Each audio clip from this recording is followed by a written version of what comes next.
You can see me there. Oh, you look lovely. Oh, thank you. You're too kind. We missed you. It's been a long time. Yes, I miss you too. Yes. Well, inshallah, I'll be coming to Turkey in May, and maybe we have a chance to see you then.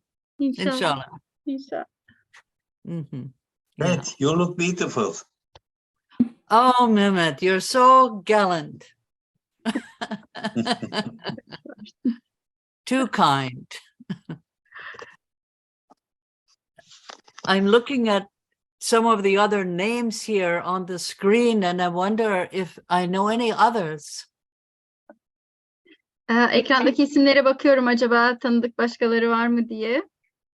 Actually, I participated one of your training about the explanation of the some cases, and so it was 2 years ago, I think. And you look same. Oh, a little more gray, maybe. But looks younger. Oh, really? Maybe I have reduced some stress in my life, so maybe it's helping me look younger. Hayatımda bazı stres faktörlerini eledim. Belki o yüzden genç görünüyor olabilirim biraz daha. Waiting for your hints. Thank you. Thank you for coming back. Tekrar geldiğiniz için teşekkürler. Emine, how are you? Emine, nasılsın? İyiyim. Patricia, sen nasılsın? I am well, Pat. How are you doing? Very well. Thank you. It's lovely to see you too again. Bu arada gerçekten çok gençleşmişsin. You really look younger. Oh, good. I retired for the third time. So this time I hope it really works. Üçüncüye emekli oldum, inşallah bu sefer işe yarayacak artık. İnşallah. Yeah, inshallah. Bir arada olmak çok güzel. Patricia'yı görmek çok güzel. Eğitimi heyecanla bekliyorum ama öncelikle görüşmek çok güzel. İnsan hakları ile ilgili arabuluculuk yaptım. Yeah. In the Yukon, we have many counselors, and therapists and psychologists, but we have very few mediators. So this is the main work that I am still doing these days. Yukon'da çok fazla danışman, psikolog ve Yukon'da çok fazla danışman, psikologlar var. Fakat çok fazla arabulucu yok. Ve hala yaptığım iş bu. I am also a certified coach and mentoring specialist with the Satir network and trainer. Ayrıca sertifikalı koç ve danışmanlık uzmanlığı yapıyorum. Satir Global Network'te. Eğitimcilikte yapıyorum. And the main work I do now is training and teaching in the Satir model. Şu anda yaptığım esas iş Satir modelinde öğretimler ve eğitimler. Yeah. And all my life, as a child, I wanted to be a teacher. And even now at the age of 71, I am really enjoying teaching others what I know. Çocukken bile hep öğretmen olmak istemiştim ve hayatım boyunca da bunu istedim. Şu anda da yaptığım şey bildiklerimi başkalarına öğreterek öğretmenlik yapmak. I really want to appreciate the ongoing partnership with Bajti, the institute in Turkey that is affiliated with the Virginia Satir Global Network. Virginia Satir Global Network'ün yetkilendirdiği Bajti Enstitüsü ile işbirliği yapmaktan çok memnunum.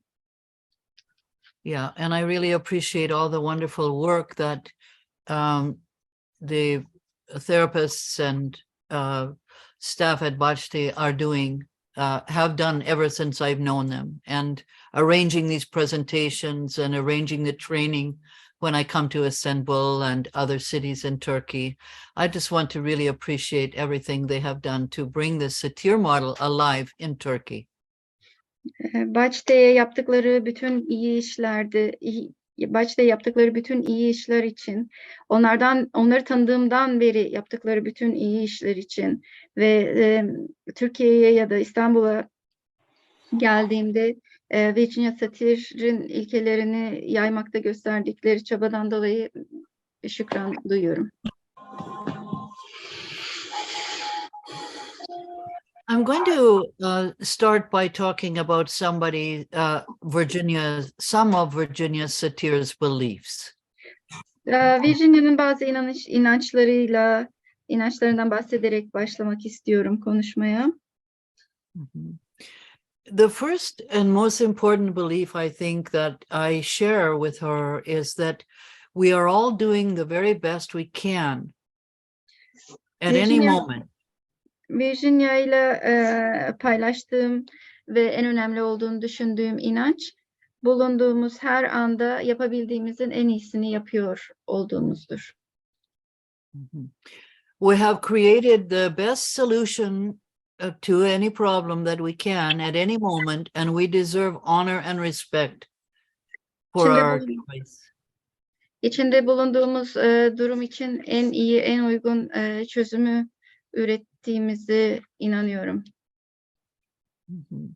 Ve bunun için onurlandırılmayı ve saygı duyulmayı hak ediyoruz. And when I say we, I mean both us as therapists and our clients. Biz derken kastettiğim hem terapist hem de danışanlardır. In addition to whatever choice we've made that is allowing us to survive in the moment, we can also choose a different solution right away or later on. Yaptığımız her tercihin, buna ilaveten yaptığımız her tercihin o an bizi hayatta tutacak tercihler olduğunu söyleyebilirim. Fakat başka türlü tercihlerde bulunma imkanımız da vardır. Yeah. Virginia Satir believed that it was not helpful to pathologize people's behavior. İnsanların davranışlarını patolojik hale getirmek işe yarayan bir tutum değildir. She believed the problem isn't the problem, it was how we were coping that was the problem. And those of you who have done training with me before will have heard me saying this dozens of times. It's so important. Virginia'ya göre problemin kendisi problem değildir. Bu problemle nasıl baş ettiğinizdir esas problem. Benim eğitimlerime katılmış olanlar bilirler ki bunu defalarca kez duymuşlardır benim ağzımdan. Because we will always have problems. Problems always come up. They're part of life. Çünkü problemler her zaman ortaya çıkacaktır ve problemler hayatın bir parçasıdır. Another one of her important beliefs is that we have choices.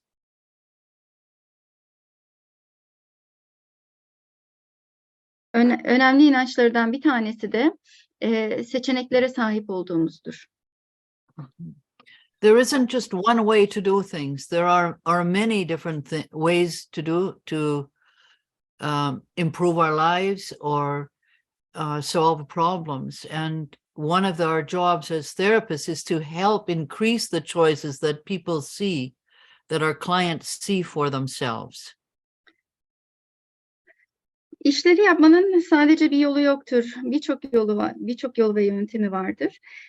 Problemleri çözmek ve hayatımızı daha iyi bir hale getirmek için bu seçenekleri kullanabiliriz. Bizim terapist olarak görevimiz ise danışanımızın bu seçeneklerin daha fazlasını görmesini sağlamaktır. Görmesine yardımcı olmaktır. Another important belief is that, and something we've added on from our study of working with trauma and working in critical incidents, is that people only benefit from retelling their trauma stories when they choose to do so, and always in the context of safety and support.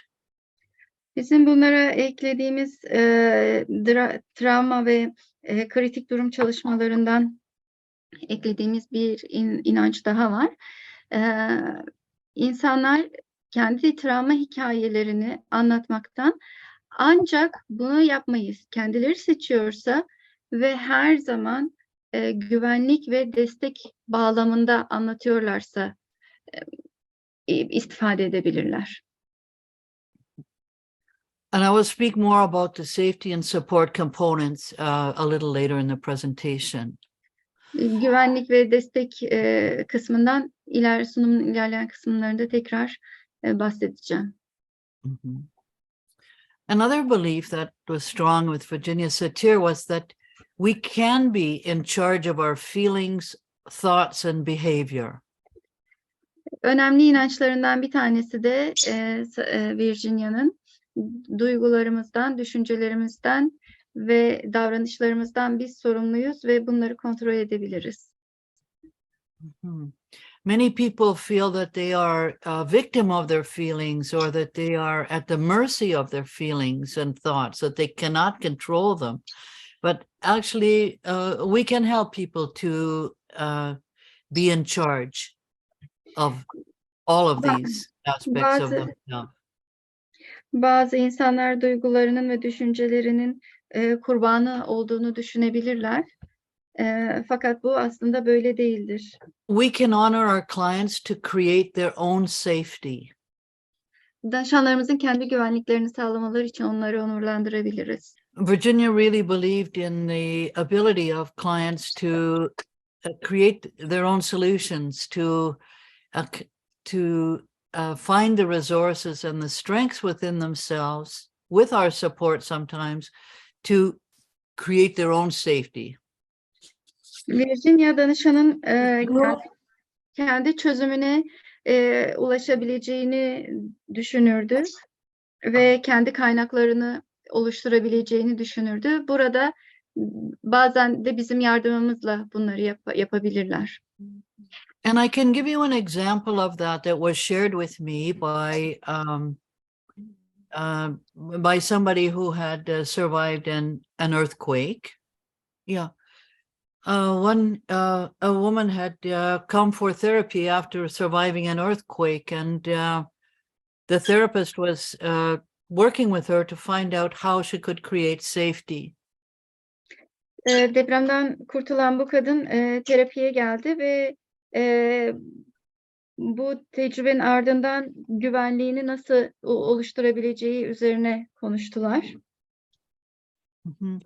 And in that situation, when the woman was the client was looking at her own feelings and her fears and anxiety and where it was coming from, what she realized was that she was constantly her feelings of fear were always activated by this crack in the wall of her home. Bu pozisyondayken kadın kendi duygularına, kaygı ve korkularına, bunların nereden geldiğine baktı ve korku duygusunun esasen duvarının çatladığında oluştuğunu gördü. And the home had been declared safe for her to stay in, but even so, this crack continued to activate those feelings of fear for her. Evi içinde kalmak için güvenli olduğu söylenmesine rağmen duvardaki bu çatlak onun korkusunu tetikliyordu.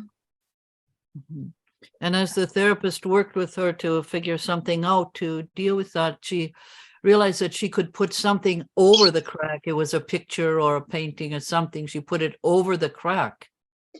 Terapist bu korkuyla nasıl baş edeceğini, nasıl baş edebilirsin diye sorduğunda bu çatlağın üzerine bir tablo gibi bir şeyler asarak duvara bu korkudan kurtulabileceğini gördü.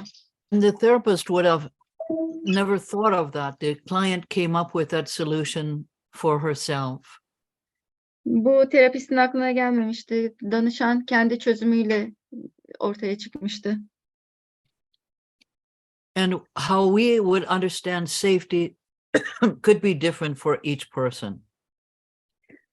Güvenliğin ne olduğu kişiden kişiye değişebilir. We can trust clients and preserve their dignity to find their own solutions and find a place to land after trauma. Danışanımıza travmadan sonra bir çözüm bulabilmesi için güvenebiliriz ve onun onurunu koruyabiliriz. What I said was we can honor their survival and also our survival mechanisms that have Onların- helped them and us survive. Onların ve bizim hayatta kalma mekanizmalarımıza saygı duyabiliriz. Ve bu da hayatta kalmalarını sağlayacaktır. Bu durumdan kurtulmalarını sağlayacaktır. An example of this is dissociation. Bunun bir yöntemi de kopmaktır, kopuştur. It's a way of surviving a very painful moment. Çok acı veren bir durumdan kendimizi soyutlayarak, çok acı veren bir durumla kendimizi soyutlayarak baş edebiliriz. If people remain dissociated for a long time, or if they dissociate continually, it can create huge problems for themselves in their life. Eğer kişi bu ayrışmaya, kopuşa çok uzun süre devam ederse hayatta bazı problemlere sebebiyet verebilir bu durum. And they can learn other ways to distance themselves from painful feelings. Bu acı verici duygulardan uzaklaşmak için başka yöntemler bulabilirler. But in the Virginia Satir system, we don't judge somebody for dissociating, or we don't say they're bad or crazy. We say, yes, you have learned to do that for your own survival. Satir anlayışında bu ayrışma, kopma gösteren kişiyi yargılamayız ve hayatta kalmak için öğrendiğin şey buydu deriz. It's a coping stance of irrelevant, making yourself irrelevant to the situation. Mesela duruma ilgisizlik göstermek bir baş etme tutumudur. And they have survived to this day by being able to use that. Ve bugüne kadar bunu kullanabildiğim için gelebildim. Yeah. And in therapy, we can help people to identify that they don't have to only use dissociation when they are experiencing a painful feeling. Acı veren bir duygu yaşadıklarında insanlara sadece kopma davranışını kullanmalarını değil, başka şeyler olduğunu da terapideyken söyleyebiliriz. We can help them to express their feelings, to engage in other ways, and use congruent methods of coping with stress. Stresle baş edebilmek için bu insanlara duygularını ifade edebilmelerini, ifade etmelerini söyleyebiliriz. And in Virginia's world, she identified placating, blaming, being irrelevant, and being super reasonable as four main ways that we cope to survive. Virginia'nın dünyasında hayatta kalabilmek için 4 baş etme tutumu vardır. Yatıştırma, ilgisiz davranma, aşırı mantıklılık, suçlama, Blaming irrelevance, ilgisiz withdrawing, davranma, geri çekilme, or being super reasonable, aşırı mantıklılık, ignoring the feelings. duyguları göz ardı etmek. Yeah. And, you know, if you ever have the chance to come and do more Satir training with us, you'll learn a lot more about that and how useful those are and how they are part of our survival tools. Eğitim yapma fırsatı bulduğumuzda bunları derinlemesine işleyeceğiz ve bunların hayatta kalmak için ne kadar önemli aletler olduğunu, araçlar olduğunu göreceksiniz. Mhm. Well, Virginia also believed that we need to honor ourselves. Virginia kendimizi onurlandırmanın da gerekli olduğuna inanıyordu. Mhm. And everything we recommend for clients applies to all of us, just the same. Danışana tavsiyede bulunduğumuz her şey aslında bizim için de geçerli. Mhm. First, we have to take care of ourselves.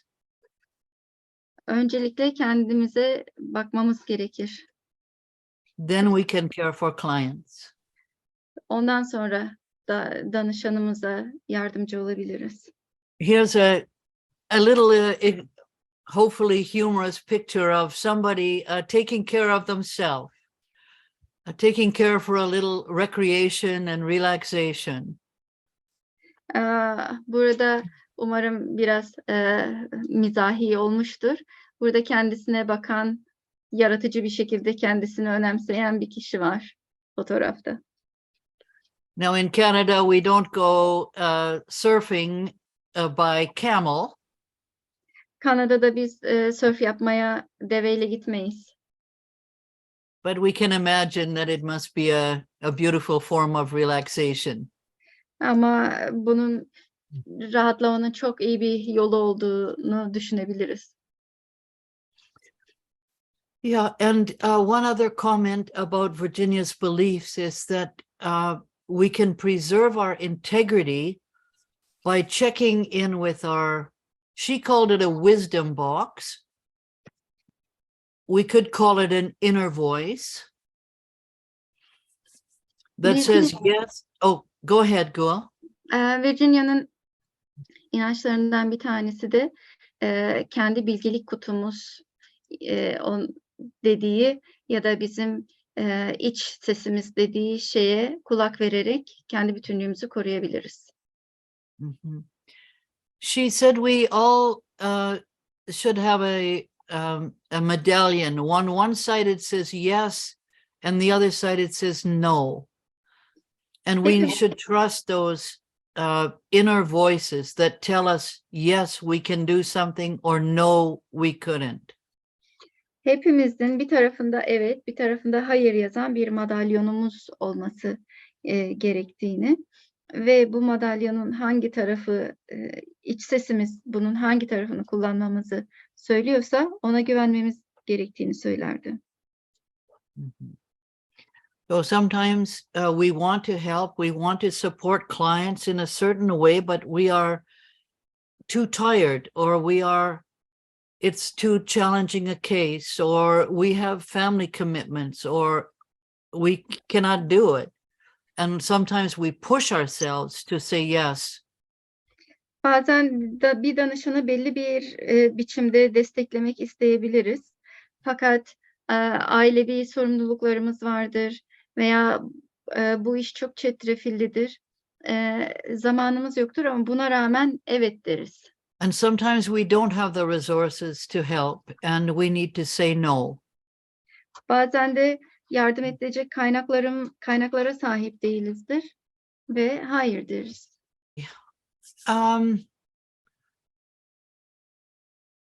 When you're providing support in a crisis, or when clients have experienced major trauma, can be considered as psychosocial first aid.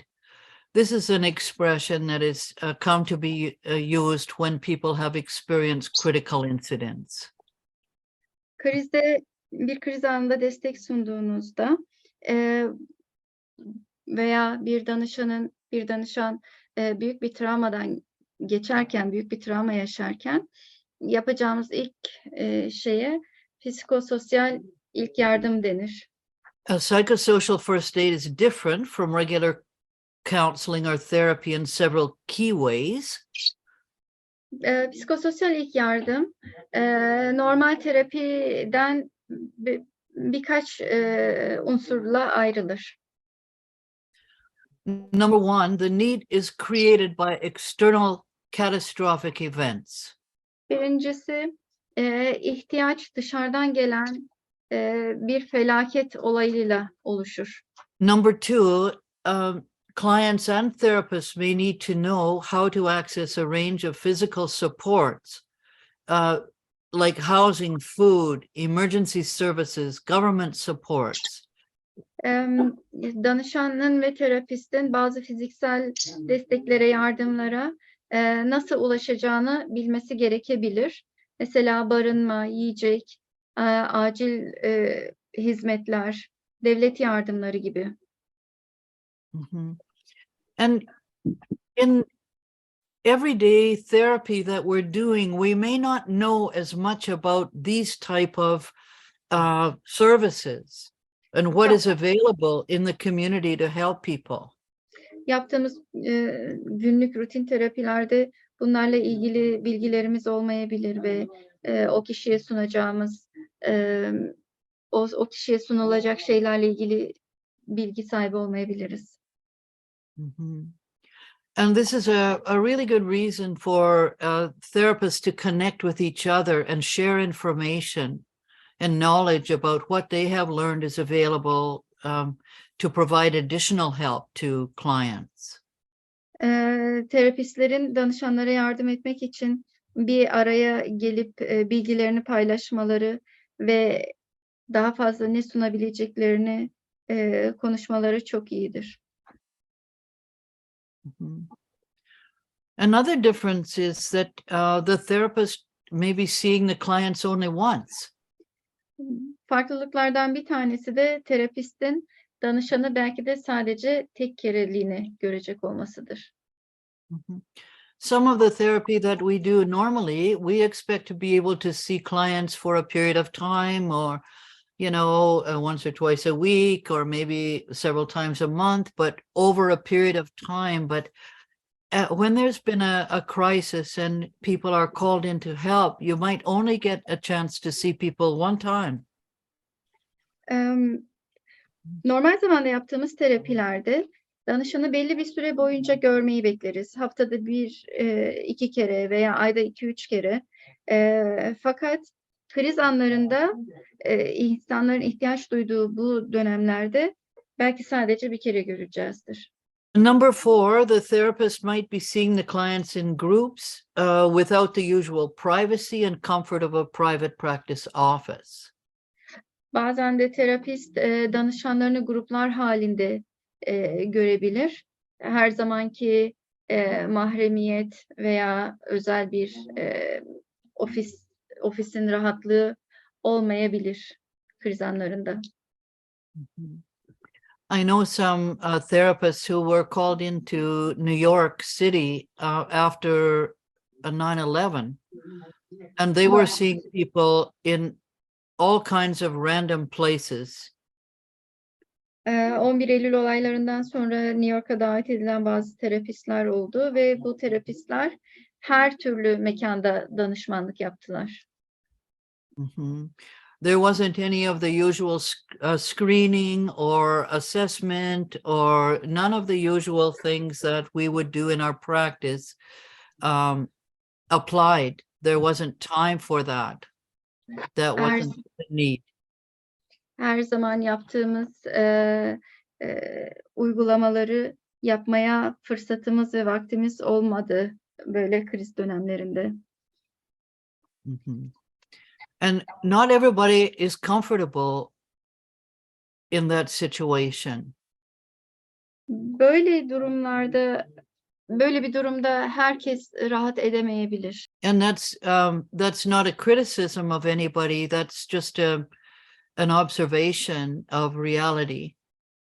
Bu bir eleştiri değil, gerçeğin bir gözlenmesi. Gerçeğin bir yansıması bu yaptığımız tespit. Another factor that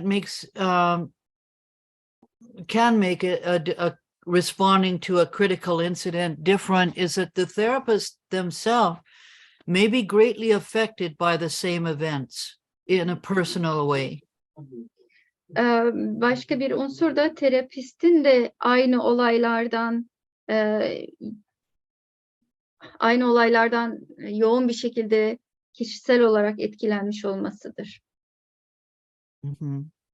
When there's been a large scale disaster, it can affect everybody in a country or everybody in the world. Geniş alanlara yayılan bir felaket belki ülkeyi hatta dünyayı bile etkileyebilir. So I think it's very important for the therapist to really examine their own feelings, their own thoughts, their expectations, before they work with clients. Terapistin bu tür danışanlarla çalışmadan önce kendi duygu, düşünce ve beklentilerini gözden geçirmeleri yerinde olur. And to create your own stability, your internal stability, so that you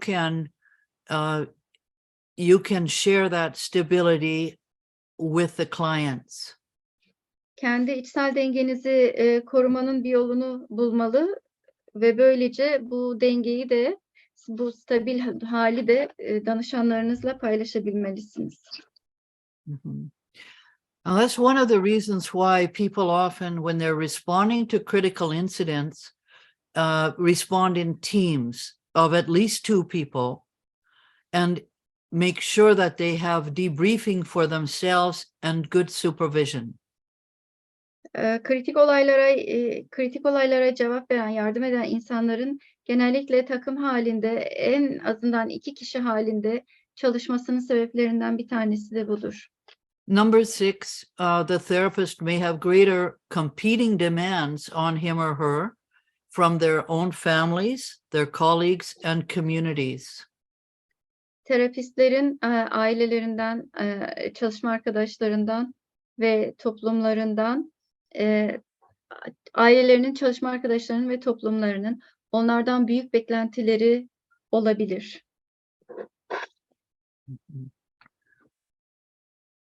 And the 7th factor is that the therapist may be inexperienced or untrained in this area of service and yet still wants to help. 7.'si de terapist bu hizmet alanında tecrübesiz veya eğitilmemiş olabilir fakat yine de yardım etmek istiyordur. Mm-hmm. Yeah. And there is training available. I've taken several levels of training in this area, but there's lots more available, and there are. I think if people are going to work in this area, it's really important to get, well, especially if you're dealing with first responders or you're on site when there has been a critical incident, that you are with somebody who is trained and experienced, or you are part of a team. Bu alanda eğitimler mevcut. Ben de bu alanda birkaç tane eğitim aldım. Bu alanda çalışacak olanlar için şunu tavsiye edebilirim. Bir kritik olay olduğunda yanınızda bu alanda eğitim almış veya tecrübeli birisini bulundurmanızı tavsiye ederim. In narrowing it down, what are the 3 keys to helping in a critical situation or a crisis situation? I think the 3 most important things that we have to offer clients as therapists are connection, safety, and strength. Kritik bir durum veya kriz anında bir terapist olarak danışanımıza sunacağımız en önemli 3 şey nedir diye soracak olursanız, 1.'si bağ kurmak, 2.'si güvenlik ve 3.'si de dayanıklılık diyebilirim. Regarding connection, Virginia's first step was always making a connection with the client. 1. madde bağ kurmaya gelince, Virginia'nın ilk adımı her zaman danışanla bir bağ kurmak olmuştur. It's also called building rapport. Buna uyum inşa etme de denilebilir. And she wrote a book called Making Contact, which emphasizes this and describes how to do it. Virginia'nın kitabı Making Contact, Temas Kurmak isimli kitabı bu konsepte vurgu yapar ve bunun nasıl gerçekleştirilebileceğini anlatır. And the main way that we make a connection is by showing empathy. Bağ kurmanın en esas yolu empati göstermektir.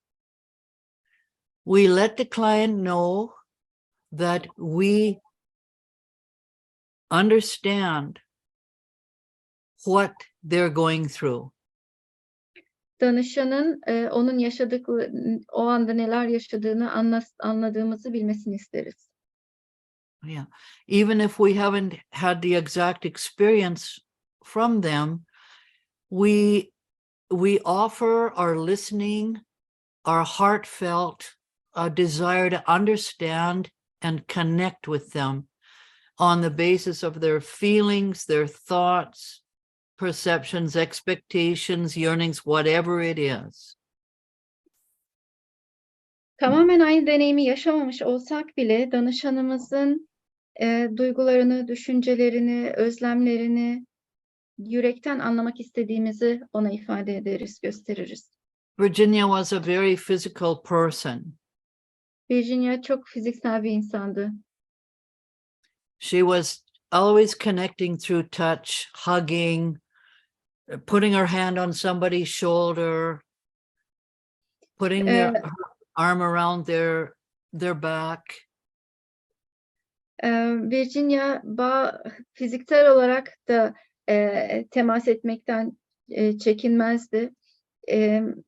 Birine dokunurdu, koluna dokunurdu, elini omzuna koyardı, sırtına koyardı. Bu şekilde yakınlık kurardı. Of course, we have to be careful as therapists that our touch is always first wanted, appropriate, and tabii ki bir terapist olarak bu dokunmalarımızın öncelikle arzulandığını, istendiğini ve duruma uygun olduğunu gözden geçirmek zorundayız.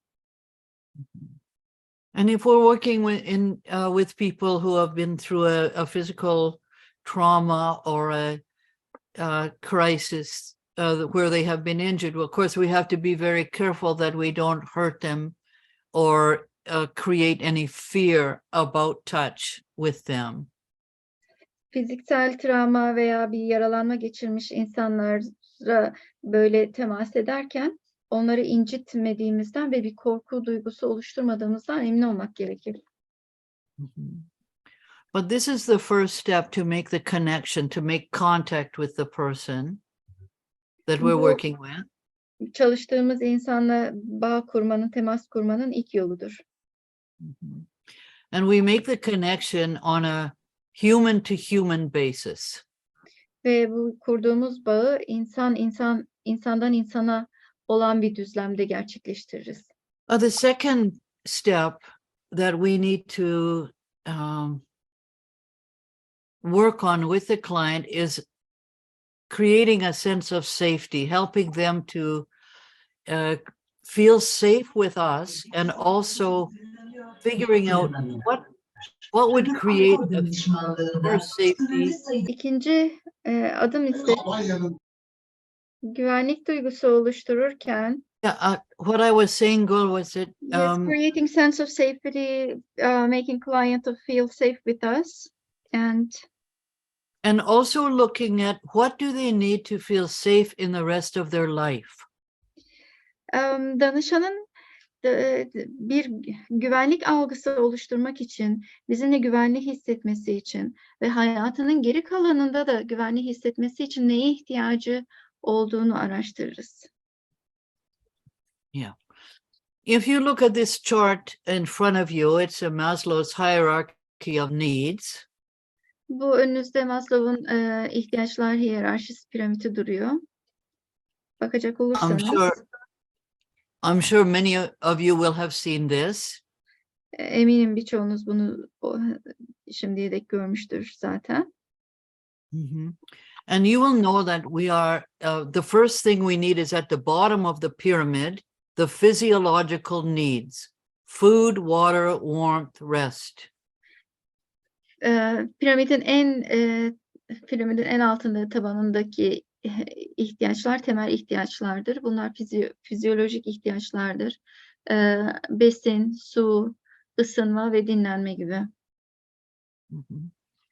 And then if we have those in place, if we have enough food, we have enough water, we have shelter, we have rest, then our next need is safety and security.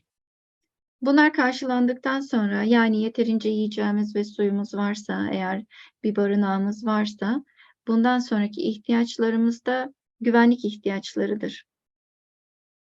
These are considered the basic needs. Bunlar temel ihtiyaçlar olarak düşünülür. Usually, when people come to us for therapy in our normal practice, they are coming because of some of the psychological needs or self-fulfillment needs. Bu zamanlarda bize gelen insanlar genellikle psikolojik ihtiyaçları için, yani kendini gerçekleştirme bölümündeki ihtiyaçlar için gelirler. Mhm. So they might be coming to us because of their marriage problems, intimate relationships within their family, belongingness and love needs. İnsanlar psikolojik ihtiyaçları bazen gelen insanların evlilikle ilgili veya yakın aile ilişkileriyle ilgili, aidiyet duymakla veya sevgi ihtiyaçlarıyla ilgili olarak bize gelirler. Mhm. Or the other psychological needs of self-esteem, feeling accomplishment, or self-actualization, achieving our full potential. Ya da kendine saygı duymak gibi, kendini gerçekleştirmek gibi, potansiyelinin sınırlarına ulaşmak gibi ihtiyaçlarla bize gelebilirler. Yeah. And I think you would agree, most clients come to us because they're in the top 3 layers of the pyramid. Danışanların çoğunun, normalde bize gelen danışanların çoğunun piramidin en üstteki 3 kısmında olduğun konusunda benimle hemfikir olacağınızı tahmin ediyorum. But in crisis counseling, when there's been a crisis or a big trauma, we are looking at the basic needs, the first 2 layers of the pyramid. Kriz danışmanlığında ise kriz anında veya büyük bir travma olduğunda bize gelenlerin piramidin en alt 2 kısmına ait olarak geldiğini görürüz. If people don't have enough food or water, or they don't have a safe place to live, or they don't have a job, they don't have income, those are the basic needs that have to be met before people can pay any attention to the higher level needs that Maslow identified many years ago. İnsanların yeterince yiyeceği, suyu, işi, geliri yoksa Maslow'un yıllar önce belirlediği bu piramitteki üst tabakalara çıkmaları mümkün olmaz. So once a level of safety has been determined and people feel safe with you, then you can move on to strengths. Güvenlik seviyesi burada belirlenmelidir ve size gelen kişi sizin yanınızda kendini güvende hissetmelidir. Ve bundan sonra da dayanıklılık kısımlarına geçebiliriz. Yeah. And as we do in all our Satir work, we try to emphasize to the client that whatever they're feeling or thinking is a healthy and normal response to an abnormal event. Bize gelen danışanlar her ne hissediyor veya düşünüyor olursa olsun, biz bunun anormal durumlara verilen normal ve sağlıklı tepkiler olduğunu söyleriz. Yeah, and we'll look at some examples of that later on when we look at the how we might use the Satir's mandala metaphor and process to help clients to feel that they are having a normal response and that they can handle it, whatever it is. Satir'in mandala metaforunu ve mandala sürecini işlediğimizde danışanın bu konuya tekrar eğileceğiz ve danışan her ne hissediyor veya düşünüyor olursa olsun bununla baş edebileceğini göreceğiz. Yeah.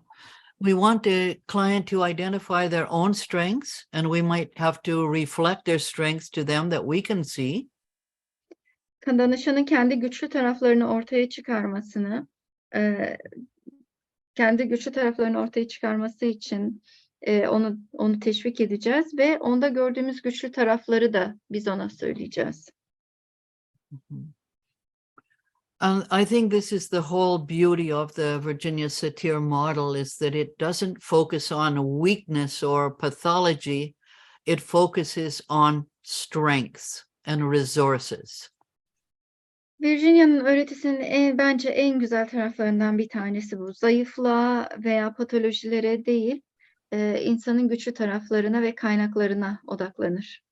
So we can reflect to the clients, you know, we can go through the iceberg metaphor, which shows us that so much of what the client is experiencing is unseen. It's hidden below the water. Burada biz buzdağı metaforunu da kullanabiliriz. Çünkü danışanın şu anda bizim gördüğümüzden çok daha derinlerde neler yaşadığını anlatan bir metafor bu.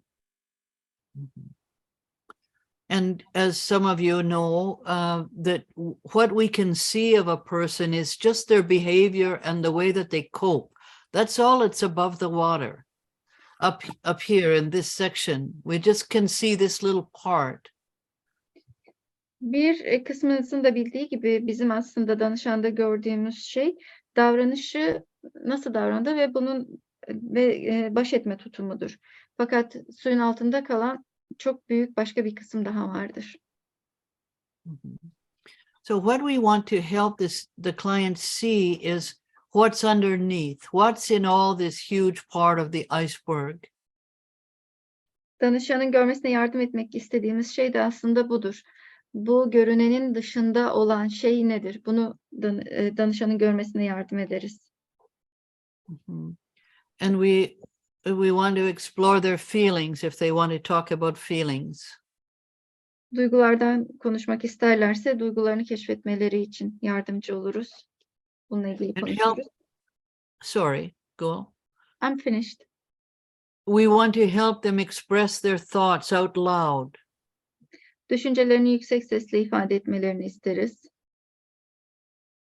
And to acknowledge and accept their behavior and their coping strategies up to the present.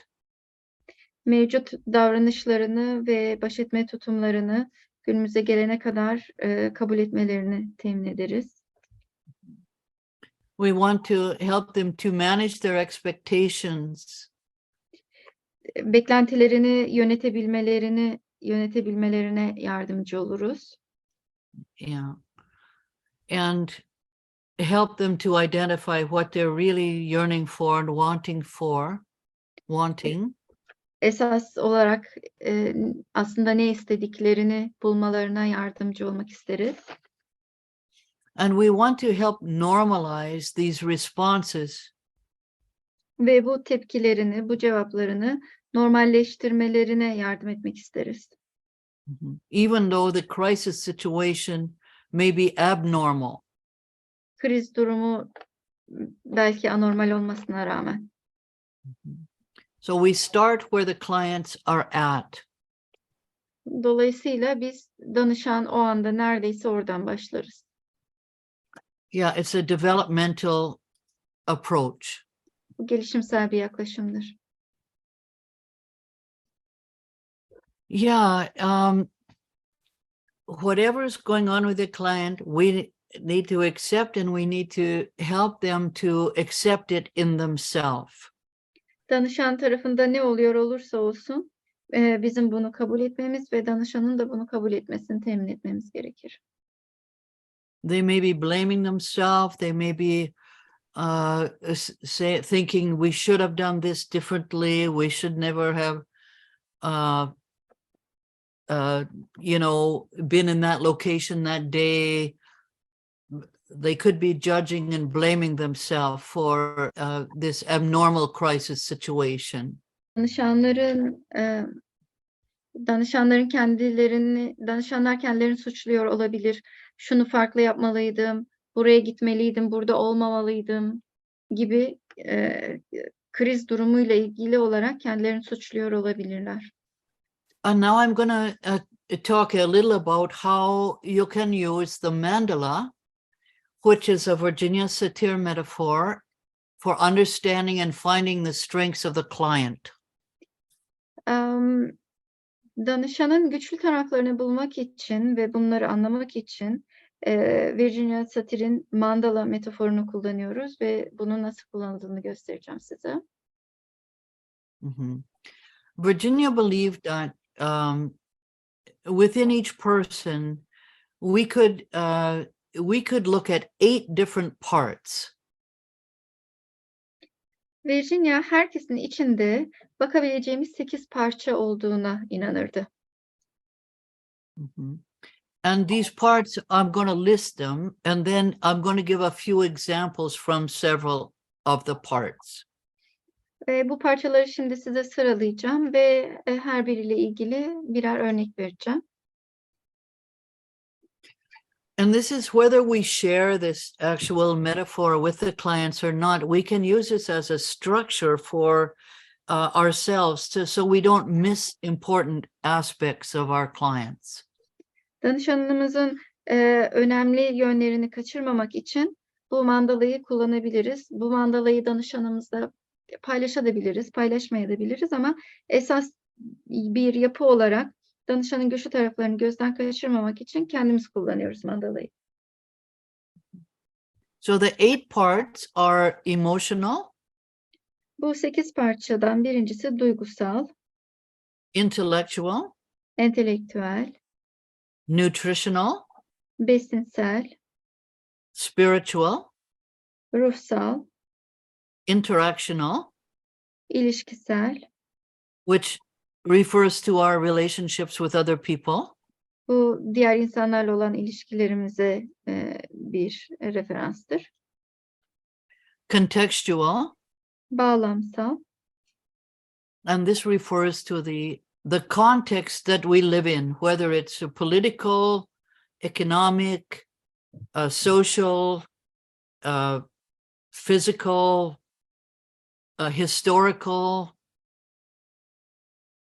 geological.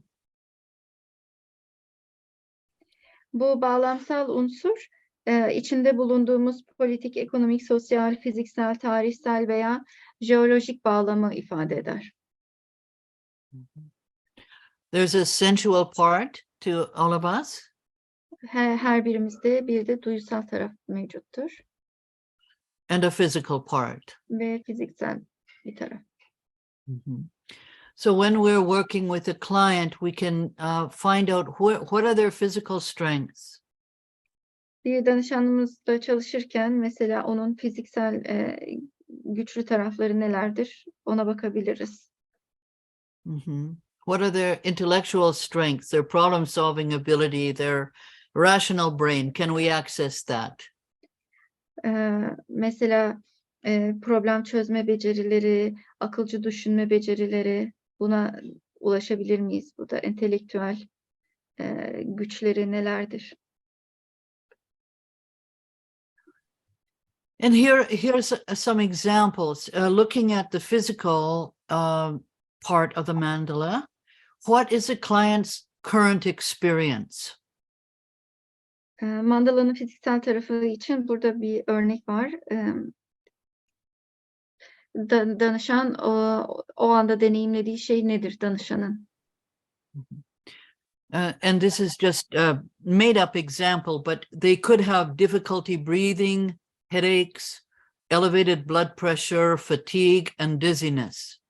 Bu bizim uydurduğumuz bir örnek aslında ama danışan o anda nefes almakta zorluk yaşıyor olabilir, baş ağrısı çekiyor olabilir, tansiyonu yükselmiş olabilir, baş dönmesi yaşıyor olabilir. So we might, I mean, maybe the client needs to see a doctor and have a formal medical assessment. That's possible. Belki danışanın bir doktora görünmesi gerekiyordur. Bu da mümkün. And for those of you who are doctors, you have a great gift in a higher level of ability to evaluate these physical symptoms. Aranızda doktor olanlar bu fiziksel semptomları değerlendirmek açısından oldukça yüksek bir şansa sahip. And you may also look to the client for what are their own strengths. Like if they're having difficulty breathing, do they know how to connect with their own breath? Danışandaki bu fiziksel güçlü taraflara bakarken mesela eğer nefes almakta zorluk çekiyorsa kendi nefesiyle bir bağ kurabiliyor mu? Bu kabiliyeti var mı? Bu güçlü taraf onda mevcut mu? Ona bakabiliriz. For those of you who worked with me before, you will remember, I'm sure, that when people are very emotional, sometimes they forget to breathe and their chests are very tight. And I remind them to breathe. And when they start breathing and taking deep breaths, they feel immediately better and more strong. Aranızda rastlayanlar olmuştur muhtemelen. Mesela insanlar çok duygusal olduklarında nefes almayı bile unutabiliyorlar. Ben böyle bir durumda nefes almasını hatırlatırım danışanıma ve nefes aldıkları anda kendilerini daha rahatlamış hissederler.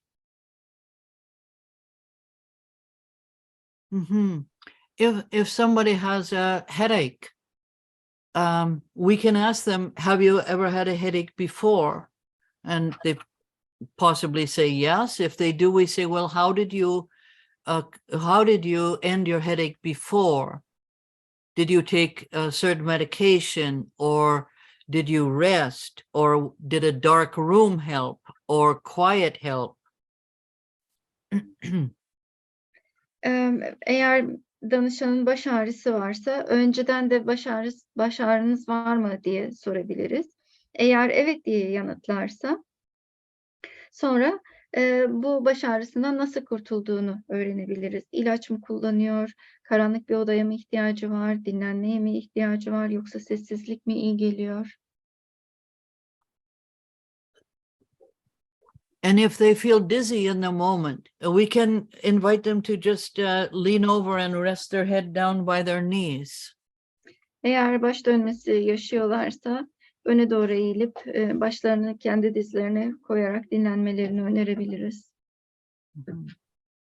So we ask them to talk about their current experience in all 8 areas of the mandala, and then we look for what strengths do they possess now that they can help themselves, and we remind them of the strengths and the resources that they have. Mandala'nın 8 bölümünde şu anda yaşadıkları şeyi onlara sorabiliriz ve bu alandaki kuvvetli taraflarının farkına varmalarına yardımcı olabiliriz. So some of these symptoms, the physical symptoms, are from a checklist that people often experience when they're exposed to a critical incident, a crisis. Bu fiziksel semptomların bazıları kritik veya kriz anlarında bir checklist olarak kontrol edilebilir. Here's some examples from the mandala of this spiritual dimension. Mandala'nın ruhsal boyutuyla ilgili bir örnek vereceğim şimdi. If the client's current experience is that they're having uncertainty, despair, feeling disconnected, fear, blaming someone, including the creator, God, Allah, whatever people call a higher power. Danışanın o anda yaşadığı şey, belirsizlik, umutsuzluk, bir kopmuşluk hissi, korku, birini suçlamak. Bu suçlamaya Tanrı, Allah, yaratıcı veya daha başka bir şekilde bu yüce kuvveti başka bir şekilde de isimlendiriyor olabilir. Onu suçlamak olabilir. O anda yaşadığı şey. Yeah. So if people are having those feelings in their spiritual experience, we can remind them of the strengths that they possess, that they have either used to recover from previous losses, previous trauma, previous crisis. Eğer danışan bu duyguları ruhsal olarak yaşıyorsa, onlara daha önceki krizlerden, kayıplardan kayıplardan sonra nasıl toparladıklarını hatırlatabiliriz. Böyle bir güçleri olduğunu hatırlatabiliriz. We can sometimes remind people or explore with people what are their spiritual beliefs. İnsanlara ruhsal inanışlarının neler olduğunu sorabiliriz, onu hatırlatabiliriz. Sometimes we can pray with people. Bazen onlarla birlikte dua edebiliriz. Remind them that they know how to pray. Onlara nasıl dua ettiklerini, nasıl dua edileceğini bildiklerini hatırlatabiliriz. We can invite people to or teach them how to use affirmations. Uygulamaları nasıl kullanıldığını hatırlatabilir veya öğretebiliriz. There are different ceremonial practices. There are use of incense, sage, sweetgrass, drumming. These are processes that some people use to access their spiritual dimension. Bazı seremonik yaklaşımlar olabilir. Tütsü yakmak, adaçayı yakmak, def çalmak gibi. Even using a walk in nature or being by the sea, growing things, appreciating life force. They can be strengths. Doğada yürümek, deniz kenarında bulunmak, bir şeyler yetiştirmek de bu danışanın güçlü yanları olabilir. We're going to look at one more aspect of the mandala, what I call she called the interactional, and we'll look at the client's current experience. Virginia'nın ilişkisel dediği boyuta bakacağız şimdi. For example, if a client is withdrawn or avoiding people. Mesela danışan kendini geri çekiyorsa, insanlardan kaçınıyorsa. If they're blaming, angry, judgmental, or afraid. Birilerini suçluyor olabilirler, kızgın, yargılayıcı olabilirler, insanlardan korkuyor olabilirler. We can work with them to identify strengths. What could they use? Is there anything in their experience now that they could use, even one member of their family? Danışanın bu durumlardan kurtulmak için kullanabileceği güçlü tarafları nelerdir? Bunlara bakabiliriz. Mesela tek bir kişi bile olsa ailesi var mı? Arkadaşları var mı? Do they have a therapist, a regular therapist that they could speak to? Konuşabilecekleri bir terapistleri var mı? Her zaman gittikleri. Could they do something to help, even volunteer something? Gönüllü olarak başkalarına yardım etmek için yapabilecekleri bir şey var mı? Can they make connections through their mosque or their church? Camileriyle veya kiliseleriyle irtibata geçebiliyorlar mı? irtibata geçerek bir şey yapabiliyorlar mı? Even if someone doesn't want to connect right now with other people, if they're avoiding people because of their fears, is there something that they can do alone? O anda başka insanlarla irtibata geçmek istemiyor olabilirler korktuklarından dolayı. Ama tek başlarına yapabilecekleri başka bir şey var mı diye bakabiliriz. Because even if they are not able to interact with other people, maybe they can look at their relationship with themselves. O anda başkalarıyla iletişim kurmak istemeyebilirler. Bu durumda kendileriyle bir ilişki kurabilirler mi? Ona bakabiliriz. Kendilerine yönelebilirler mi? Again, it's looking in the present. What strengths exist now that can be used to change the client's situation for the better? Danışanın durumunu daha iyisiyle değiştirebilmek için, daha iyi yapabilmek için o anda ne yapabilir? O andaki kaynakları nelerdir? Ona bakarız. Okay, I'm going to turn on, we're going to stop, take a little break here for see if there are any questions. Ve herhangi bir sorunuz var mı diye bakmak için burada bir mola vermek istiyorum. I'm going to stop sharing the screen for the moment, and then we can Ekranımı paylaşmayı durduracağım bir süreliğine. Sonra tekrar geleceğim. Can Yes. I ask a question? And in the Yes. mandala, you mentioned about the physical and sensual parts. How can we separate them? What kind of questions do we need to ask for the sensual one? Because the senses also is a part of the physical body, and so how can we separate them? Mandala'da fiziksel ve duysal bölümlerden bahsettiniz. Fiziksel, duyular da fiziksel alanın bir parçası olduğuna göre bu ikisini birbirinden ayırmak için hangi soruları sorabiliriz? yes, thank you for that question. The physical more refers to what the client is experiencing in their physical body. If they have aches or pains, or they have headaches or dizziness or an upset stomach, something like that. The sensual part is, what are they taking in? What do they see? What do they hear? What do they smell?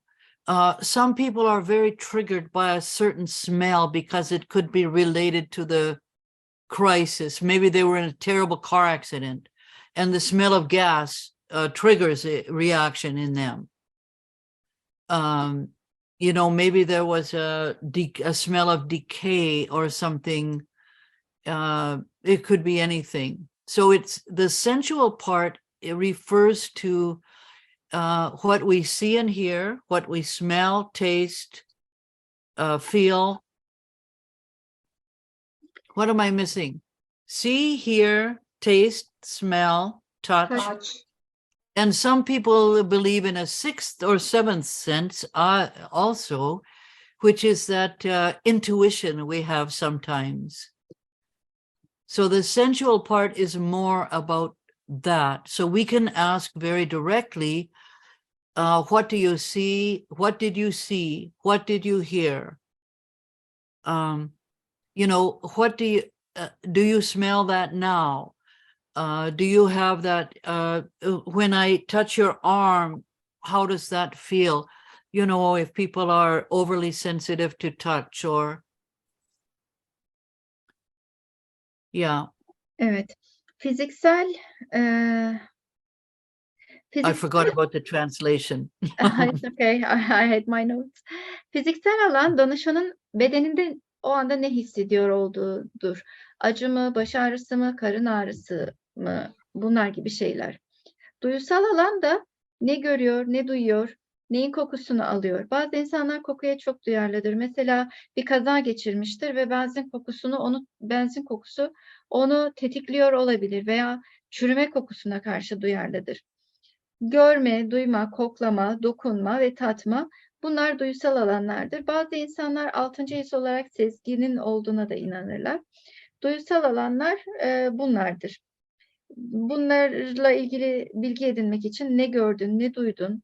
O kokuyu şu anda da alıyor musun? Ben sana dokunduğumda ne hissediyorsun? Gibi sorular sorarak bu alana ulaşırız. Thank you. You're welcome. Are there any other questions? And maybe in the chat room, there are more questions. Belki sohbet alanında vardır sorular. Can I ask something? Ben bir şey Yeah. sorabilir miyim? So I'm still a student, and I will be participating in a mentoring project for the university, for the high school students preparing for university exam. And the whole process is going to be probably online. I'm still new in the field, so would you have any suggestions about how to make solid connections online? Hala öğrenciyim. Üniversiteye hazırlanan lise öğrencilerine mentorluk yapacağım bir projede çalışacağım online olarak. Onlarla online olarak nasıl bağlantı kurabileceğime dair bana öğreteceğiniz, söyleyeceğiniz bir şeyler var mı acaba? I would say that you have to allow the time for connection to be made. Sometimes we're in too big a hurry if we're trying to transmit content. We're in a big hurry to get there. So number one, we have to take the time. Birinci olarak bağın kurulması için gereken zamanı tanımalısınız. And then I think the second thing is we want to offer something personal from ourselves and invite something personal from the students or the clients. İkinci olarak da bence danışana veya öğrencilere kendimizden kişisel bir şey sunmalıyız ve onlardan da kişisel bir şey istemeliyiz. And if you think, if you have a large class, and we had at the beginning, I don't know how many there are now, but I think at one point there were 72 people joining us today. We don't have time to have a personal interaction with all 72 people, but I hope that what I demonstrated today was that with some people I recognize, I say, hello, how are you? You comment on how they look and they comment on me. So you establish a little personal connection, and you talk about yourself. You say, who am I? What's my experience been? What might you be interested in? Üçüncü olarak da eğer mesela bugünkü gibi 72 kişilik büyük bir sınıfınız varsa her biriyle teker teker bir kişisel temas kuramazsınız ama benim burada yaptığım gibi ismini tanıdığım birileriyle de ufak sohbetler yaptık. Nasılsın? Neler yaptın? Selamlaştık. Böyle bir bağ kurabilirsiniz bazılarıyla. Ben kimim, de tecrübelerim nelerdir, bilgilerim nelerdir? Onu anlatabilirsiniz. You can also, ask a question, and then people can use the reaction button on the screen to participate.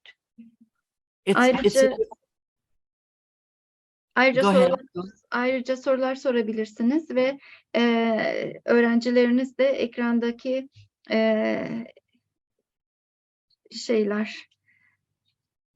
emotion smiley'lere basabilirler ve bu şekilde tepkilerini gösterebilirler. Yeah, so you can ask questions if you're working with high school students. You can ask if you can ask a question about where they're from. If you know how many are feeling anxiety, how many are sleepless. You can look at the different parts of the mandala and ask questions on each part. Have you noticed anything about eating difficulties, sleeping difficulties? Are you feeling nervous? You know, you can ask these questions and ask people to react by putting their hand up or putting an emoji up, something like that. These are smaller ways you can create a bit of a connection the best you can. Eğer öğrencileriniz liseli ise onlara ufak sorular sorabilirsiniz. Mesela nereli olduklarını sorabilirsiniz. Kaygı durumlarını sorabilirsiniz. Uykusuzlar mı? Yani mandalanın bütün alanlarıyla ilgili sorular sorabilirsiniz. Yeme bozuklukları yaşıyorlar mı? Uyku bozuklukları yaşıyorlar mı? Kaygılılar mı? Siz bu soruları sorduğunuzda onlar da emoji butonlarına basarak, el kaldırarak sizinle interaktif bir iletişime geçebilirler ve bu şekilde bir bağ kurabilirsiniz olabildiğince. And one other thought you can ask people to, you can maybe put people into small groups and give them a few quick questions, and then one person can report back to the large group. If you have a large number of people. Eğer çok sayıda öğrenciniz varsa bu öğrencileri küçük gruplara ayırabilirsiniz ve her grubun sorulara her grup kendisi bir sözcü seçerek cevap verebilir. And some people will never want to say something in a larger group, but if you put them into a small group, they will talk away with each other. And then one person who has the confidence can report back to the whole group. So it's kind of an indirect way, but it still is very useful sometimes.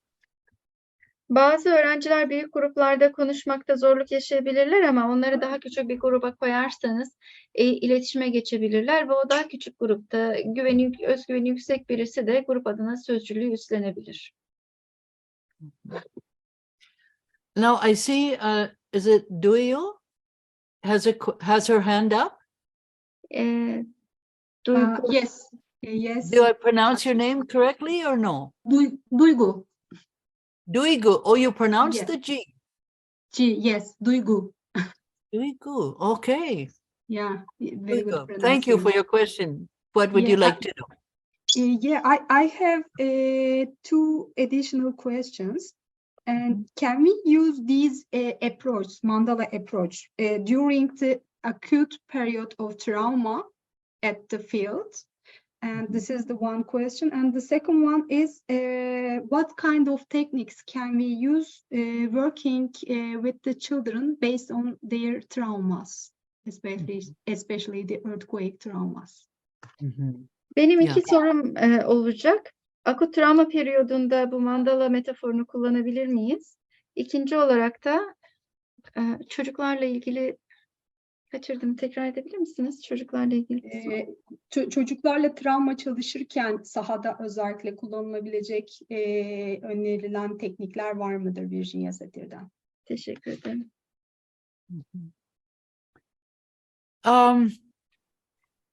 Yes, you can use the, you can use the mandala structure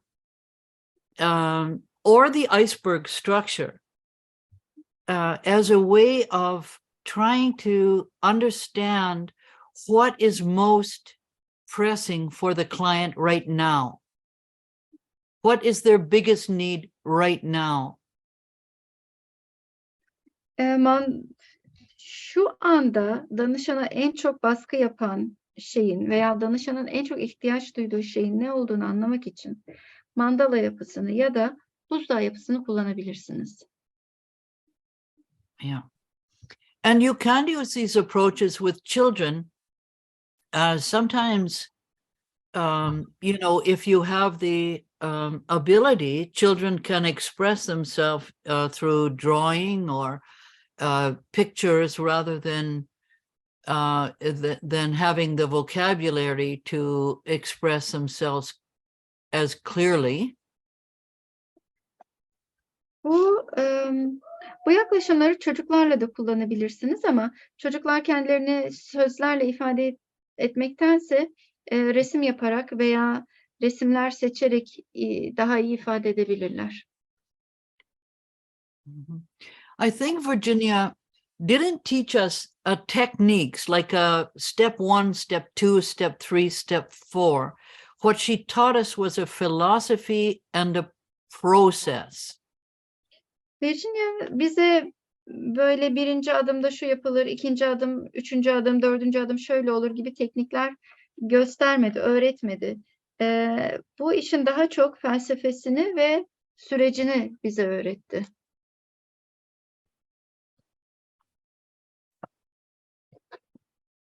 I think a lot of the difference between working with children and working with teenagers and adults is in our choice of language. Bence çocuklarla ya da gençler ve yetişkinlerle çalışmanın en ayırt edici unsuru onlarla çalışırken kullandığımız, seçtiğimiz dil. But if we frame our questions or our reflections back, our statements of empathy back, and we, in the back of our minds, we have this structure of the whole mandala, we won't miss parts, you know? If a child is having trouble with an upset stomach,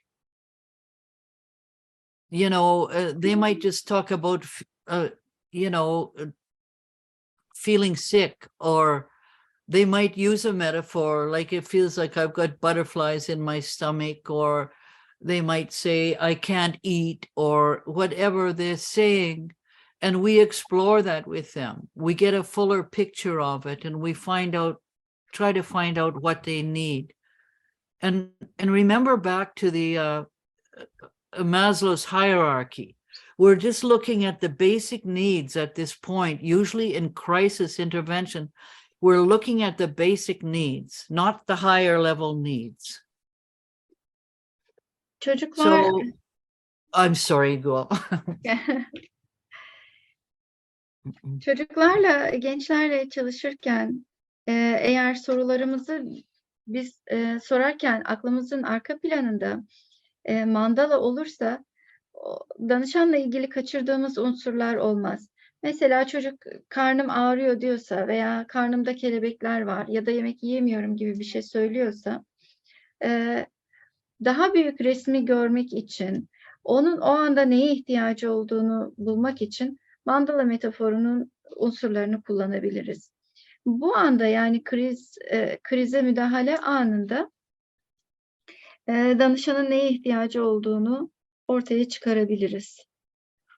You know, I think it depends on what is the client, whether they're a child or an adult, what are they looking for in terms of safety?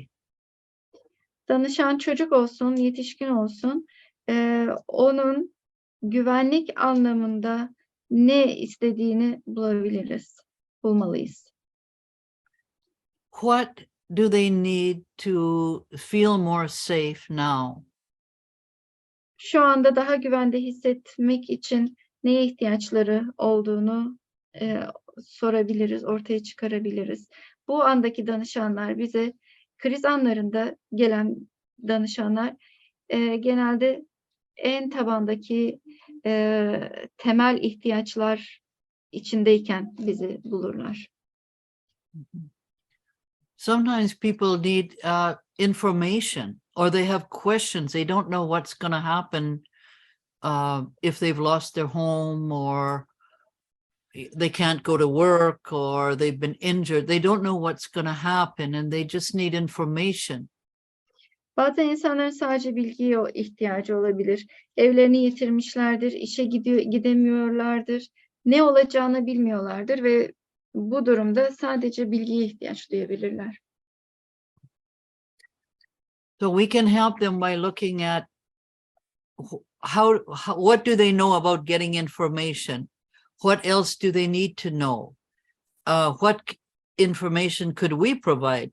What do they have the strength and the resource to know about? İhtiyaç duydukları bilgiye nasıl ulaşacaklarını bilip bilmediklerini öğrenebiliriz. Veya bilgiye ulaşmak için ellerinde bulunan imkanları ve sahip oldukları güçlü tarafları nelerdir, onları ortaya koyabiliriz. Hope that answers your question somewhat. Umarım bu sizin sorunuza bir şekilde cevap olmuştur. Thanks a lot. Thank you. Is it a question in the chat room? Of course, it's in Turkish, so I don't understand it. I'm sorry to say. Sohbet odasında soru var mı acaba? Türkçe olduğu için ben anlamıyorum. Üzgünüm. No, there's no question in the chat room. I just have to get my slide presentation back up. Slaytımı yeniden açmam gerekiyor. Okay. I wanted to say a little bit about neurology. Biraz nörolojiden bahsetmek istiyorum. I'm not a neurologist or a doctor of any kind, Ben bir doktor veya nörolojist değilim. or a scientist really, Ya da bir bilim adamı değilim. but one of our jobs is to help clients to move from the primitive brain to the full rational brain. Ama bizim görevlerimizden bir tanesi danışanımıza ilkel beyinden bütün akılcı beyine geçmesini sağlamaktır. Yeah. Many clients, when they're in the midst of crisis, are in the fight, flight, or freeze mode. Danışanlarımızın çoğu bir kriz ortasındayken ilkel beynin bize dayattığı savaş, kaç veya don pozisyonu alırlar. And it helps us to survive when we need it. Ve bu da bize ihtiyaç duyduğumuz anlarda hayatta kalmamızı sağlar. We know that when we're in a state of fear, the blood rushes to our large limbs so that we can run away or fight or protect ourselves in order to survive. Korku duyduğumuz anlarda biliyorsunuz kan uç organlarımıza, kollarımıza ve bacaklarımıza doğru akar. Bu da kavga etmemizi, kaçmamızı ve kendimizi koruyarak hayatta kalmamızı sağlar. And sometimes we forget to switch that off when the object of our fear is departed or is no longer a threat. Bazen korktuğumuz nesne ortadan kalkmasına veya onun bize yaptığı tehdit artık geçerli olmamasına rağmen biz bu düğmeyi kapatmayı unutabiliriz. Yeah, and it can leave us in a state of hypervigilance. Ve bu da bizi aşırı uyarılmış bir halde tutar. We're always on the alert. Her zaman tetikte, alarm durumunda oluruz. So if clients come to us in this state, Bize bu halde bir danışan gelse, we need to help them access their full brain again. onların düşünen beyine ulaşmalarını sağlamamız gerekir öncelikle. Yeah, we need the full brain because this is where we can problem solve. Bu beyine ulaşmamız gerekir çünkü problemi çözdüğümüz yer burasıdır. This is where we're not overwhelmed by our feelings.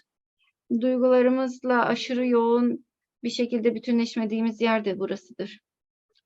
And we can access our intellect, Entelektüel düzeyimize ulaştığımız yer burasıdır.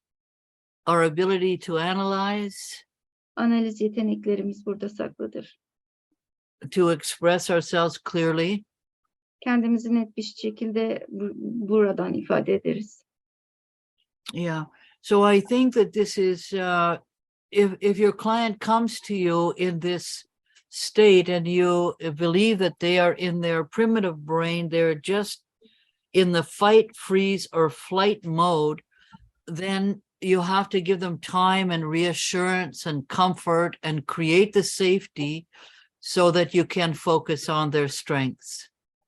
Eğer size bu halde bir danışan gelirse, yani onun şu anda ilkel beyin modunda olduğunu düşünüyorsanız, onları rahatlatmalı, güven sağlamalısınız ki bir sonraki aşamaya geçebilirsiniz.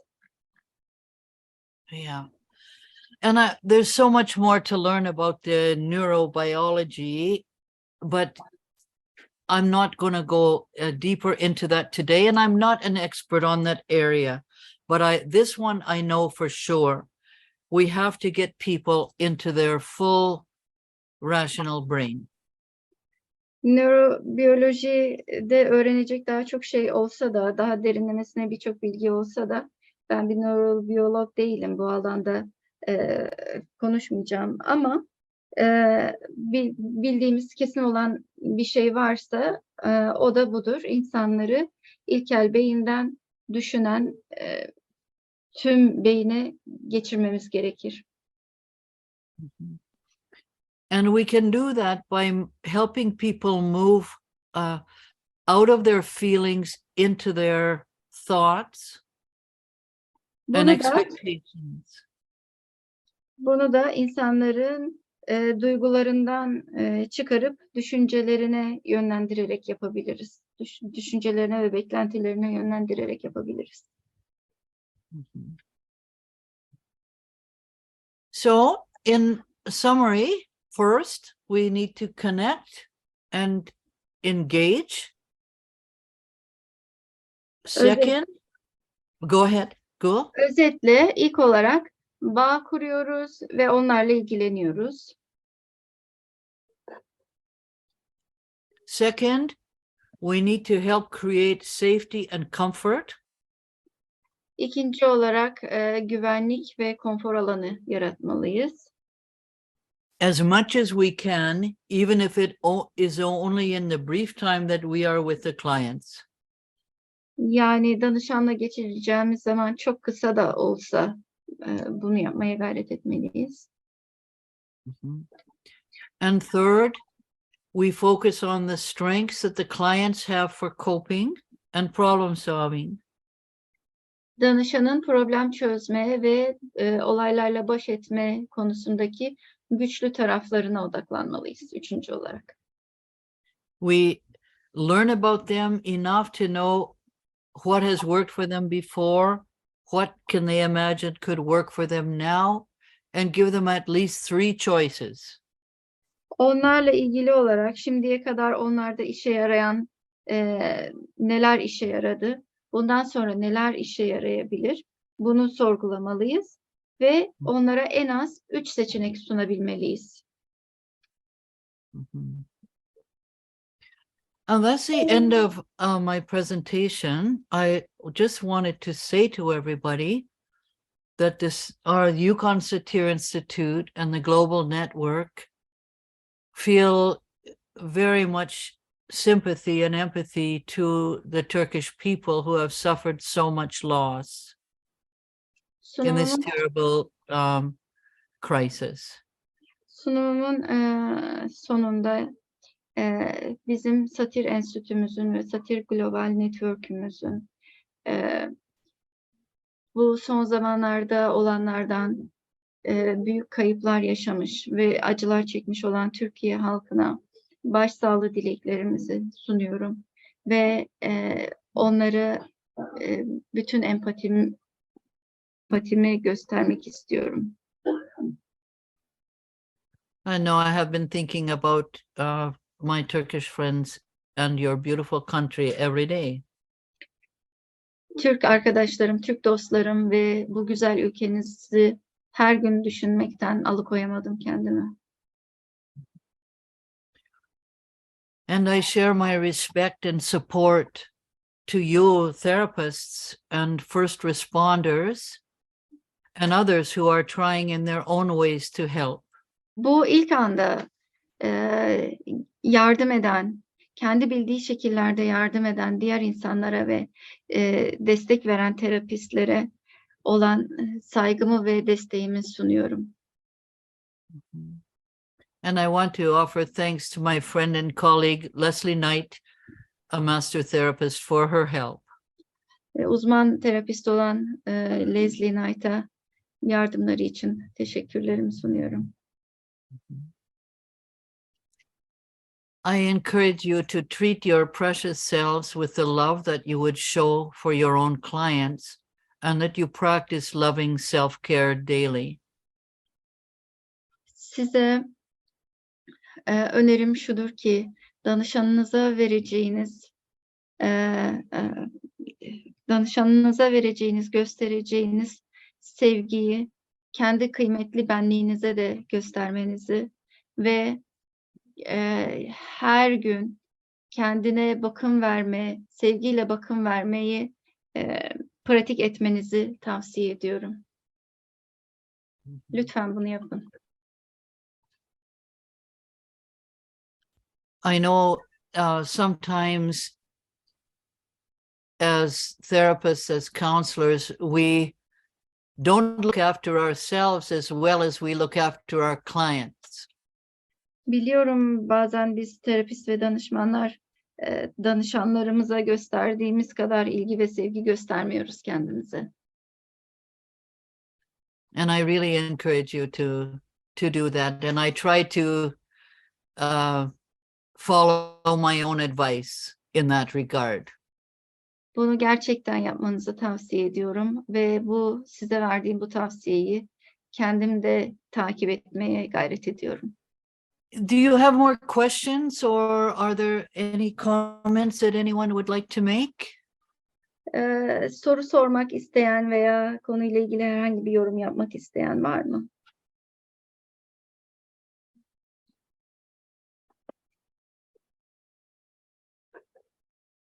I know it's late for you in Turkey. For me, it's Turkey. still the middle of the day, but it's late for you. And I really appreciate everybody staying here so late. And Benim için hala gün ortası ama sizin için geç bir saat olduğunu biliyorum. Bu saate kadar kalan herkese çok teşekkür ediyorum. I see a question from, I'm afraid to pronounce the name incorrectly. Dan Ceyhun Goktan. Ceyhun Yeah, it's Gökten. me. That's you. Yes, your question, please. First of all, thank you for your kind sentences. And as I see you, you are so you have so empathic behaviors about us. Oh, yes, thank you. I have a question. Okay. Sorun var. As I understood about the Satir therapy model, there are lots of similarities about with Rogers person-centered therapy model. Anladığım kadarıyla Satir terapisi modeliyle Roger Sander modeli arasında Person oldukça person center modeli arasında benzerlikler var. What do you think about the key differences about between Rogers person-centered therapy and Virginia Satir's model? Yeah, I wonder about that. Sizce Rogers person center terapisiyle Virginia Satir modeli arasındaki temel farkın ne olduğunu düşünüyorsunuz? Sizce bu temel fark nedir? In your perspective. I think the biggest difference that I would say, and it's quite a long time since I studied Rogers, but he was one of the first to really place such value on the client's knowledge of themselves. But I think the difference between his approach and Virginia Satir's is the experiential nature of Virginia's work. Bence en büyük fark, gerçi Rogers'la çalışmamın üzerinden çok zaman geçti ama bence en büyük fark, Roger danışanın kendiyle ilgili bilgisini önemserdi. Kendisi hakkındaki bilgisinin ne olduğuna bakıyor. Fakat Virginia'nın deneyimsel tarafı çok yoğun. As I don't remember Rogers using sculpting or some of the more active physical approaches that Virginia uses. It was, although it was totally person-centered, it was more joining human to human, but in a talking way. Rogers'ın insan insana bağı konuşarak kurduğunu biliyorum. Fakat Virginia gibi bir heykelleştirme veya aktif fiziksel yaklaşımları kullandığını ben hatırlamıyorum. Yeah, so I don't know if Mehmet, you would add anything to that, or anyone else who is maybe more current in their study of Carl Rogers, but that's a very interesting question. Mehmet veya bu alanda Carl Rogers'la ilgili bilgileri daha taze olan birisi, buna eklemek istedikleri bir şey var mı? Belki Ceyhun arkadaşımızla yüz yüze görüştüğümüz bir zamanda bunun üzerine ayrıntılı tartışabiliriz. Artları, eksileriyle. Maybe we can discuss in detail when we see each other face to face. Evet. Ceyhun.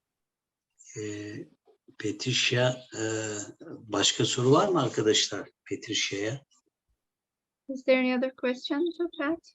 Önemli şunu sorayım, Virginia Satir modeliyle travma ile ilgili başka metot veya yaklaşım ne kullanabilirim?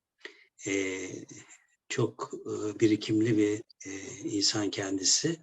Sorularınız varsa soralım. Yoksa yavaş yavaş ben izninizle toparlayayım kurumu temsilen. Pat is a very knowledgeable person about this field, in this field. Is there any other question related to crisis, how to use Virginia's methods and approaches? Is there another question? If not, I'm going to collect our thoughts and make a closing speech. Okay. I would like to say one more thing. Bir şey daha söylemek istiyorum.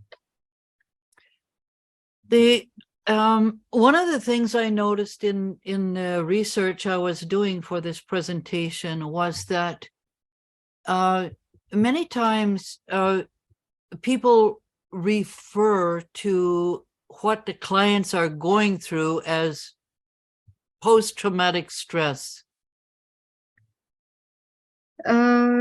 Bu sunum için araştırma yaparken rastladığım bir şey şu oldu. Danışan travma sonrası stres yaşıyor. But in the crisis management literature, what I read was that even though it looks like PTSD, it is not PTSD. Fakat kriz yönetimi literatüründe durum travma sonrası stres bozukluğu gibi görünse bile aslında travma sonrası stres bozukluğu değildir. It can look like it, have some of the same symptoms, but it is not. And this is where the part that if a client can be helped to see that they are having a perfectly normal reaction to an abnormal event, it is different than having a a prolonged and profound reaction to, it's not just a single event usually. Bu travma sonrası stres bozukluğu gibi görünebilir. Çünkü bazı semptomlar aynıdır ama aslında olan şey anormal duruma gösterilen normal tepkilerdir. So that even though a person may be afraid and can't sleep and can't eat and has headaches and is terrified of their own shadow, this is a normal experience when they have been part of a terrible experience. Kişi korkmuş olabilir, baş ağrısı yaşıyor olabilir, kendi gölgesinden bile korkuyor olabilir. Ama bu içinde bulunduğu bu çok kötü deneyimi verdiği bir tepkidir. But if a person is truly in post-traumatic syndrome, it's not a normal,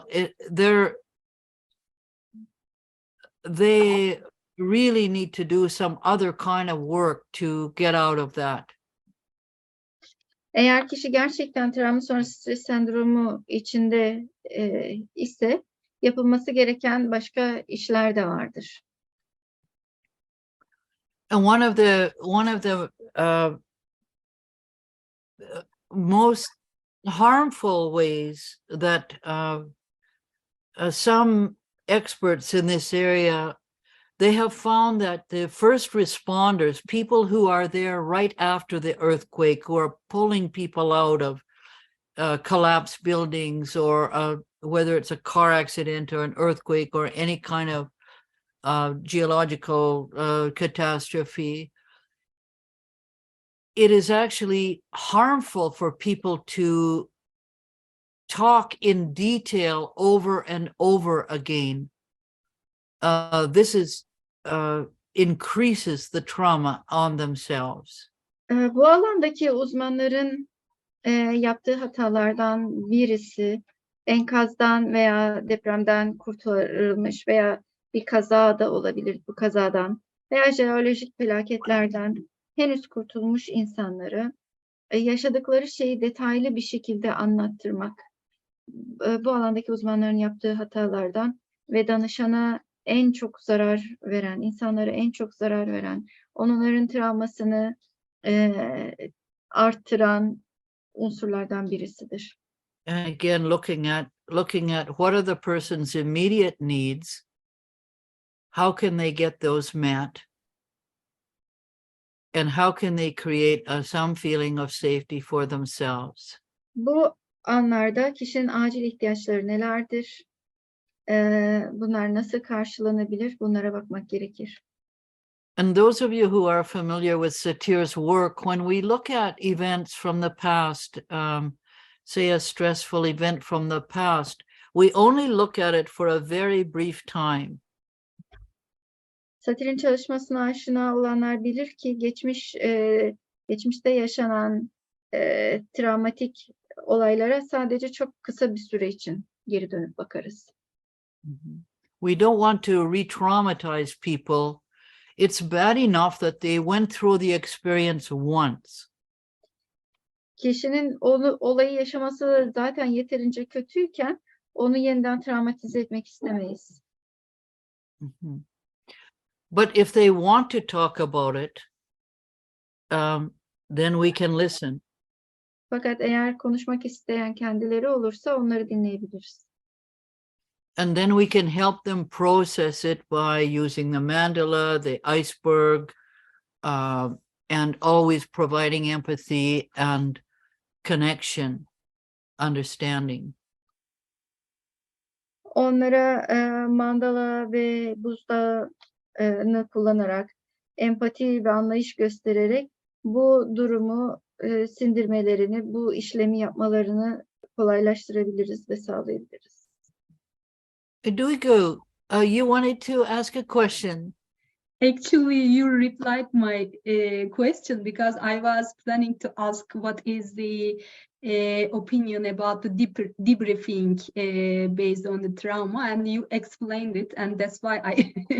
Oh, that's why you put your hand down. Yes, I did. Okay. Thank you. Okay. Thank you. Yeah, you're welcome. Yeah. Sorumu soracaktım ama daha sormadan cevap vermiş olduğunuz insanlara yaşadıkları travmayı yeniden anlattırmakla ilgili soruma ben sormadan cevap vermiş oldunuz. Mehmet Bey'den önce ben de bir yorum yapmak istiyorum. I want to make a comment. Please. Şu anda masada seninle birlikte oturduğumu düşünüyorum. I imagine I am sitting with you on the same table. Orada da aynısın, burada da aynısın. Her yerde aynı duyguyu verebiliyorsun. Tekrar teşekkür ediyorum. Elindekileri samimiyetinle, sıcaklığınla bize vermek istediğin için çok online değil, sanki yüz yüze veriyormuşuz gibi hissettim. Teşekkür ediyorum. You are evoking always the same emotions in me with your sincerity, with your warmth. It's not like an online seminar, it's like face to face. Wow. Thank you. I appreciate the feedback, Elif. Thank you. Teşekkür ederim bu geri bildirim için. Müteşekkirim Elif. Peki Gül, yavaş yavaş toparlayalım. Ben de bir de söylersen ben de birkaç şeyle kapatayım. I would like to add something and Please. speak to Pat and close this seminar slowly. Belki travma sonrası stres bozukluğuna şöyle yaşanılan o krizi 3 aşamada ifade edersek, şok aşaması, Patricia'nın çok güzel ifade ettiği üzere making contact'in, iletişimin, sevginin önemli olduğu, ihtiyaçların, birincil ihtiyaçların karşılandığı, güven oluşturulduğu, ilişkinin önemli olduğu dönem. Çevireyim. We can summarize these in 3 stages. And first stage is shock, where basic needs should be met, and safety and empathy has the most importance at this stage. Sonrasında yaşanan durum geçtiği halde akut dönemde, hemen sonrasındaki dönemde bazı belirtilerin oluştuğu akut dönem, travma. And there is this acute trauma stage where some symptoms surface. Tamamen bu deprem süreci geçtiği halde, üzerinden 1 ay ve daha fazla bir süre geçtiği halde hala depremin hayalini görme, deprem olacakmış gibi hissetme, sosyal izolasyon, ilişkiden kopma, tedirginlik, gerginlik gibi insanın üzerinde devam eden bir etkinin olduğu da travma sonrası stres bozukluğu belirtileri diye ayırabiliriz diye düşünüyorum bir doktor olarak. As a doctor, I think these emotions and situations help us to name these symptoms as PTSD, the second phase, acute trauma phase. Even though there's been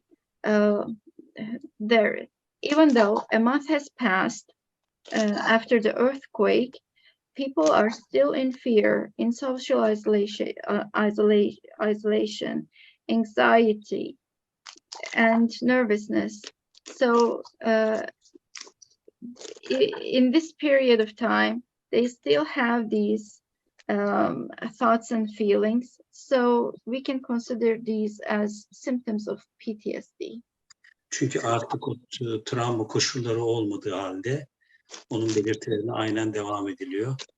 Because conditions of trauma, although are not there, but they still live like as if they are there.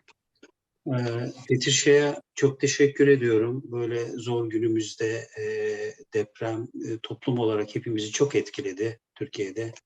Earthquake has affected each and every of us in Turkey, and I thank Patricia so much for her support and being with us. Biz profesyoneller bütün el ele verdik, çok şeyler yaptık. Buna da Patricia da şu an katkı sağlıyor. Çok teşekkür ediyoruz kendisine. Us as professionals came together and done a lot of things, and thank you so much for your contribution as well. Bireysel psiko destek veriyoruz. Bir terapi değil, şok ve sonrası dönemde özellikle Patricia'nın da vurgu yaptığı üzere. As you mentioned, we give personal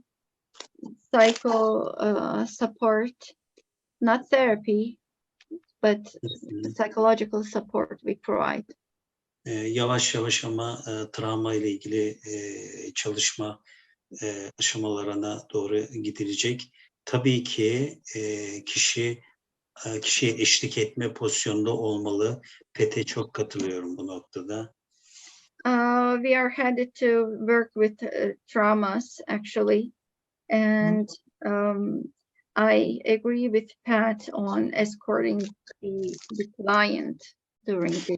Amacımız bedenin tekrar duyguların, düşüncelerin bir bütün olarak normalleşmesine katkı sağlamak, güveni tekrar kendimizde sağlamak. Our aim is to build safety again and contribute in wellness of the client. AFAD'la ilgili çalışma yaptım. Ben çok etkilendim orada. İkincisi de biz televizyondan çok etkileniyoruz. Sahaya giden arkadaşlarımız Aile Bakanlığı'na destek olduk, veriyoruz. Birçok arkadaş birçok şeyi yapıyor. Siz Patricia'nın katkıları için çok teşekkür ediyoruz. İyi ki varsın Patricia. İyi ki bize destek oluyorsun. Senden çok şey öğreniyoruz. Sağ ol katıldığın için bu akşam. I work with AFAD, and I really get affected by the work I've done. And people who are in the field are so much affected as well. We as a nation get affected from TV too much. And I thank you. I cannot thank you enough for your contribution, Pat. Thank you. It is so fortunate to have you. Thank you for your support. Bütün katılan arkadaşlarıma teşekkür ediyorum. Thank you to all people who are attending today. Türkiye'deki diğer Müdahale Satir Enstitüsü'den Sibel Erener de aramızdaydı. Kendisine de teşekkür ederim. Sibel Erener from the other Satir Institute was with us. I thank her as well. Evet. Gülşen Varlıklı hocamız da bu toplantıya katıldı, bu eğitim toplantısına. Kendisine teşekkür ediyorum ayrıyeten. Pozitif Psikoterapi Master Training eğitmeni, master düzeyi eğitmeni. Evet. Positive Psychotherapy Master Trainer, Mrs. Gülşen was here as well. I thank her too. Emekleri olan tüm arkadaşlara teşekkür ediyorum. İyi ki katıldın. Çok teşekkür ederiz. Görüşmek üzere inşallah eğitimlerimize başladığımızda. Bütün arkadaşlara da tekrar duyuracağız Virginia Satir eğitimlerimizi. İlerleyen aylarda tekrar 1. modülden itibaren başlıyoruz inşallah. Bunları da burada ilk defa duyurmuş olalım sizinle. Thanks to everyone who has contributed and has been here today. And I'm looking forward to work with you. And I'm going to announce our work in the future. And we are going to start from the Module 1. And I'll be announcing those to the people around. Great. Thank you very much, everybody. I really Herkese. appreciate you being here today, and my thoughts and prayers are with you, and I Düşüncelerim hope ve duygularım it's sizinle. inshallah. Son olarak Gül'e de teşekkür ediyorum. Desteği için ve Estağfurullah. çeviriler için. Çok sağ ol Gül. Estağfurullah, rica ederim. Mhm. Good night, everybody. Evet. İyi geceler herkese. Bye bye.